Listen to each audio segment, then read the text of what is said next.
hello Kim Jong Un हाँ भाई አንተ ሰውዬ አንድ ኒኩለር ብትተኩስ ያለበትን ደርሼ ነው የምገድል सुना है पाकिस्तान और इंडिया की जंग हुई है भाई አስረግጬ ነው የምነግርህ አንድ ኒኩለር እንዳትተኩስ ያልኩህ ነው ሰውዬው በሽተኛ ነህ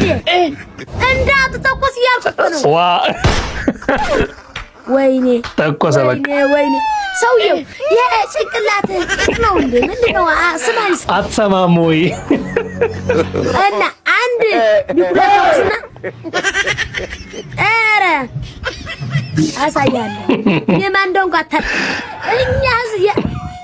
ህዝብ እኮ ጣሊያንን ያባረርን ህዝቦች እኮ ነን በአንተ ልንደፈር አይገባም መሰለኝ ሰው እነዚህ በቀላሉ ብናስፈራራስ ጋይስ እነዛ በቀላሉ ማስፈራራት ብንችልስ ኑሮ ቀላል አይደል ለኛ ኢትዮጵያውያን አዎ